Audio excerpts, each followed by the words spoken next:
रहस्यमयी हवेली भाग 8 रक्त की विरासत। हवेली के तहखाने को ढहे हुए कुछ हफ्ते बीत चुके थे।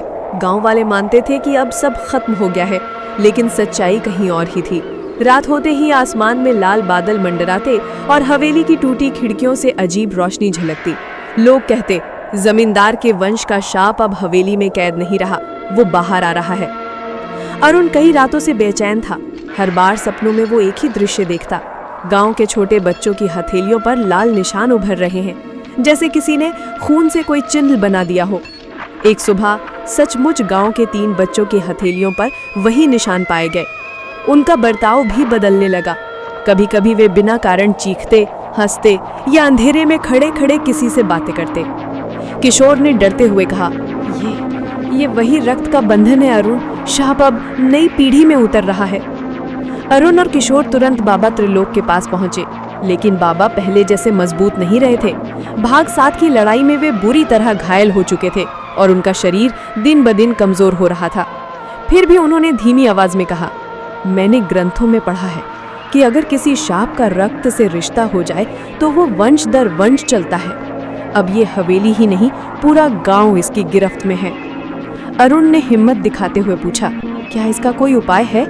बाबा ने आंखें बंद कर ली, कुछ देर चुप रहे और फिर बोले, एक ही उपाय है, हवेली की नींव में गड़े रक्त पत्थर को तोड़ना। वही इस शाप का मूल है, लेकिन उसे तोड़ने वाला अपनी जान गंवा देगा। कमरे में सन्नाटा छा गया। किशोर और अरुण एक दूसरे को देखने लगे। उस रात गांव में और अजीब घटनाएं होने लगी। कुओं का पानी लाल हो गया, पेड़ों से पत्तों की जगह खून टपकने लगा, घरों में पशु मरने लगे, लोग चीख चीख कर भागने लगे। गांव की चौपाल पर अचानक लाल आग उठी और उसमें वंदना का डरावना चेहरा उभरा। वो चिल्लाई, तुमने सोचा था ये खत्म हो गया? नहीं, अब ये विरासत हर जन्म तक चलेगी। अरुण और किशोर समझ गए कि अब भागना नामुमकिन है, उन्हें हवेली की नींव तक पहुंचना ही होगा। तीनों अरुण, किशोर और बाबा त्रिलोक रात के अंधेरे में हवेली की ओर बढ़े। हवेली अब और भी डरावनी लग रही थी। दीवारों पर खून बह रहा था और दरवाजे अपने आप हिल रहे थे। जैसे ही वे मुख्य हॉल पहुंचे, जमीन फट गई और नीचे गहरी खाई दिखने लगी। उसी खाई के बीच लाल चमकता हुआ रक्त पत्थर दिखाई दिया। किशोर कांपती आवाज में बोला, यही है, यही शाप की जड़ है। अरुण ने बिना सोचे समझे छलांग लगाने की कोशिश की, लेकिन बाबा त्रिलोक ने उसे रोक लिया। नहीं बेटा, ये मेरा काम है, मेरी उम्र अब वैसे भी पूरी हो चुकी है। अगर कोई बलिदान देना है तो वो मैं दूंगा। कहकर बाबा त्रिलोक खाई में कूद गए। उनके हाथ में पवित्र यंत्र था।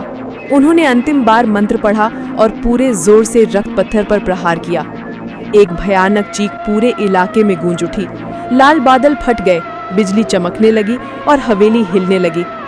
अरुण और किशोर ने देखा कि पत्थर टूटते ही खाई से लाल धुआं निकलकर आसमान में विलीन हो गया, लेकिन उसी के साथ बाबा त्रिलोक भी हमेशा के लिए उस आग में समा गए। गांव में धीरे धीरे शांति लौटने लगी। बच्चों की हथेलियों के निशान मिट गए, पानी साफ हो गया। लोग सोचने लगे कि अब अंततः शाप मिट चुका है।